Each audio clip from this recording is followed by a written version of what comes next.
Starbucks didirikan oleh Seth Silk, Jerry Baldwin, dan Gordon Bowker dengan membuka toko pertamanya di Washington pada 1971. Pada awalnya mereka ingin Starbucks fokus untuk memberikan biji olahan kopi premium yang otentik kepada konsumen Amerika.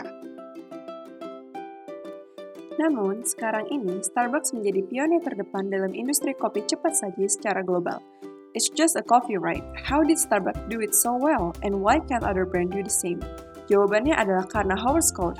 Howard melakukan rebranding besar-besaran pada Starbucks dengan membawa brand purpose to inspire and nurture the human spirit, one person, one cup, and one neighborhood at a time. Dan brand values, creating a culture warmth and belonging where everyone is welcome. Acting with courage, challenging the status quo, and finding the new ways to grow our company and each other. Being present, connecting with transparency, dignity, and respect. Delivering our very best in all we do, holding ourselves accountable for results. Gebrakan ini berawal dari perjalanan Howard saat ke Italia pada tahun 1983, yang dimana ia menemukan ide brilian dari kafe-kafe yang ada di Italia dan menerapkannya pada Starbucks. Starbucks yang awalnya hanya berfokus pada menjual biji kopi premium beralih menjadi jual kopi cup on the go yang kita kenal sekarang ini. Hingga pada tahun 1987, Howard Schultz membeli Starbucks seharga $3,8 juta. Ia melakukan ekspansi besar-besaran di Amerika, dan pada tahun 1992 meningkatkan harga saham Starbucks, memiliki 1.015 total toko, dan membuka cabangnya secara global di Jepang dan Singapura.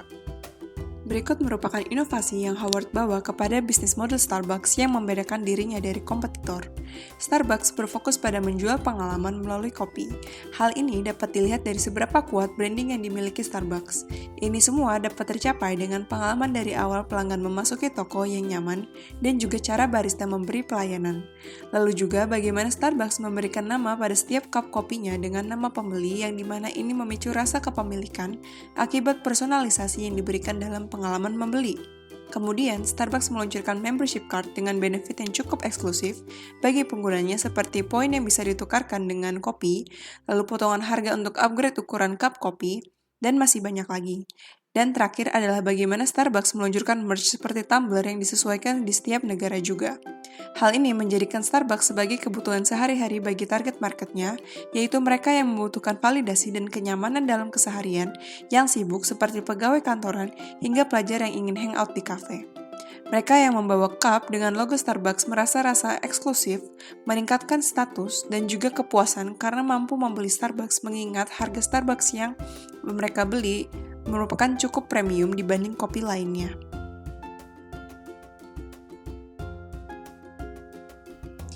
Pandemi COVID-19 telah mengubah perilaku konsumen di Asia Tenggara dalam memesan makanan cepat saji. Berdasarkan penelitian oleh McKinsey terhadap konsumen di Asia Tenggara pada tahun 2020, 80% konsumen di Asia Tenggara merasa khawatir untuk memesan makanan di tempat, dan 50% lebih memilih memesan makanan cepat saji melalui drive-thru. Dengan demikian, dapat dilihat bahwa mayoritas konsumen memilih untuk tidak mengunjungi tempat makan secara langsung. Kemudian, konsumen cenderung lebih mencari interaksi dengan brand secara virtual, dan dengan demikian menumbuhkan kebutuhan akan brand engagement. Tren dari industri makanan cepat saji pasca pandemi diperkirakan akan ada multi-channel order, ukuran restoran yang lebih kecil, dan pelayanan berbasis aplikasi maupun otomisasi. Melalui Problem Identification SCQ Framework, Starbucks berusaha meningkatkan penjualannya dengan rencana digital inovatif di tengah pandemi yang sesuai dengan kondisi pasar saat ini.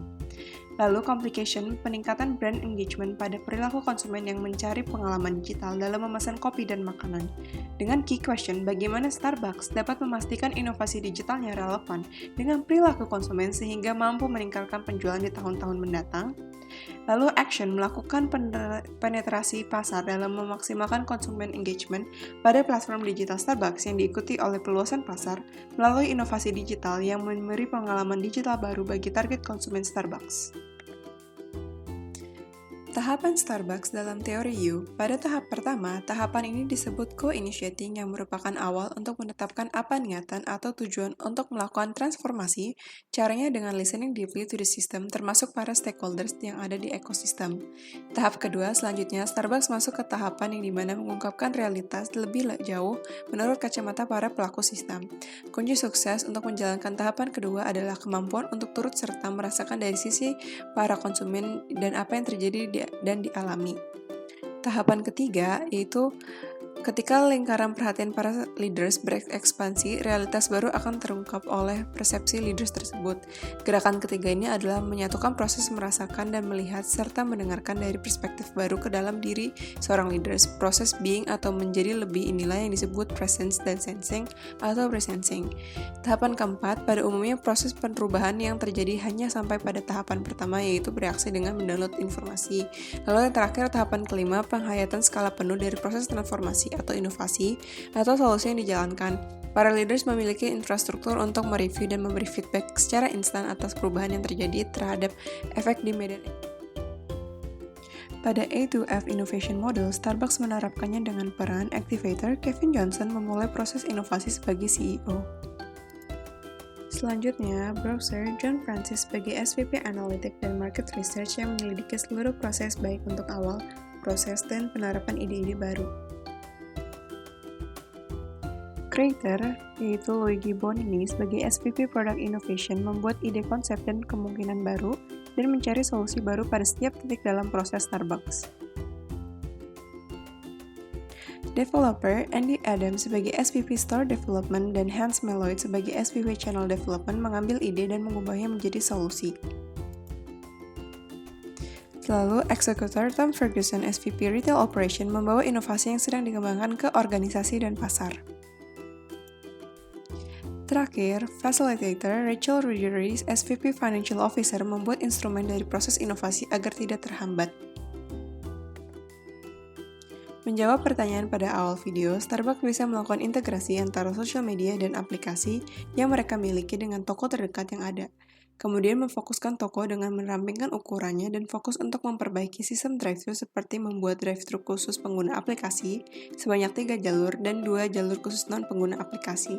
Kemudian menambah pilihan menu seperti at-home experience melalui menu keluarga untuk jangka panjang dengan ukuran yang lebih besar, kolaborasi dengan merek mesin kopi rumah, dan membawa rasa Starbucks di rumah sendiri dengan mudah.